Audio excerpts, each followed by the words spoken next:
10 বছর ধরেই বিপিএল এ unofficially team বানাই, মানে ঘরের মধ্যে বসে বসে বন্ধুদেরকে নিয়ে মজা করতাম, টিম বানাতাম এক একটা। চট্টগ্রামটা তো হলো বাংলা ভার্সন, চিটাগংকে বাংলা ভার্সনে চট্টগ্রাম এটাকে বলা হচ্ছে।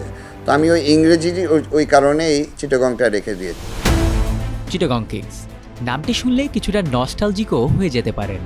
যারা একদম শুরু থেকে বিপিএল ফলো করেন তাদের জন্য নামটি অজানা নয়। প্রায় এক যুগ আগে বিপিএলের একদম প্রথম আসরে চট্টগ্রামের ফ্র্যাঞ্চাইজির নাম ছিল এই চিটাগং কিংস।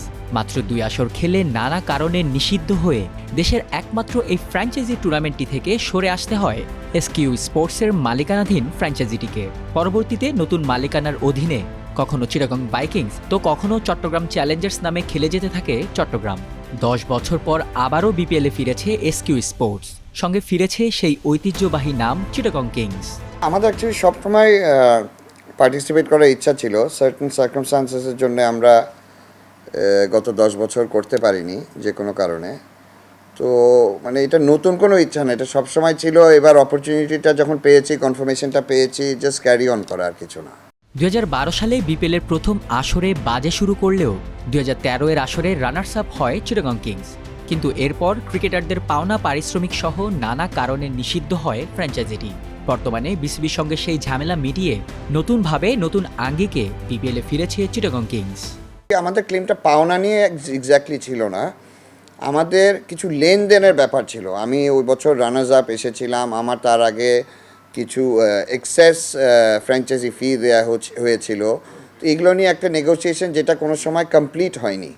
তো ওটা কমপ্লিট হওয়ার পর হিসাবটা যেখানে দাঁড়িয়েছে, ওটা আমার নতুন একটা ডিউ হয়েছে। এছাড়া আমার সাথে ওরকম মানে অবভিয়াসলি জিনিসটা যেহেতু ক্লোজ হয় নাই, এই এত বছর ধরে ওটা পড়েই ছিল। 10 বছর ধরে বিপিএলের বাইরে থেকেও যেন বিপিএলকে ভুলতে পারেননি দলটির স্বত্বাধিকারী সামির কাদের চৌধুরী। তাই তো প্রতি আসরে অন্যরা যখন অফিসিয়ালি দল সাজাচ্ছিল তখন বন্ধু বান্ধবদের নিয়ে ঘরে বসে নিজেই নিজের দল সাজাতেন তিনি। 10 বছর ধরেই বিপিএল এ আনঅফিশিয়ালি টিম বানাই, মানে ঘরের মধ্যে বসে বসে বন্ধুদেরকে নিয়ে মজা করতাম, টিম বানাতাম এক একটা, কীভাবে বেস্ট 11, ওগুলো সব নিজে নিজে করতাম, এমনি জাস্ট ফর ফান। তো আমার এমনি personally I don't feel I been away from BPL for 10 বছর। আমার লাগে যে গত বছরও খেলছি, এরকমও লাগছে। তবে অনেকের মনে প্রশ্ন ছিল যে চিটাগং নামটি বদলে চট্টগ্রাম হওয়ার পর এখনও কেন দলটির নাম চিটাগং কিংস রাখা হয়েছে। মূলত ঐতিহ্য ধরে রাখতেই আগের নামে রাখা হয়েছে দলটির নাম। আমি মেবি একটু স্লাইটলি ট্রেডিশন, আমার কোম্পানির নামও ঢাকা ডাইং, ওটার বানানটাও হলো আপনার ব্রিটিশ আমলে যে বানানটা ছিল ওই বানানে আছে, DACCA। তো চিটাগং নামটাও একটা ট্রেডিশন ওখানে ছিল, যেহেতু ওইভাবেই আমি ওটা কন্টিনিউ করছি। আমার এটা জাস্ট ট্রেডিশনাল পয়েন্ট অফ ভিউটা থেকে, আর কিছু না।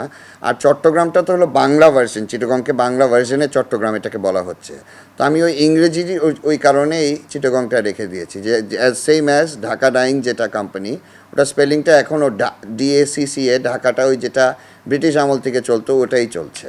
এছাড়া আর কোনো কারণ না। আমি দোনোটার কন্টিনিউয়েশনটা রাখার, একটা ইউনিফর্মিটি রাখার জন্য এই জিনিসটা করেছি।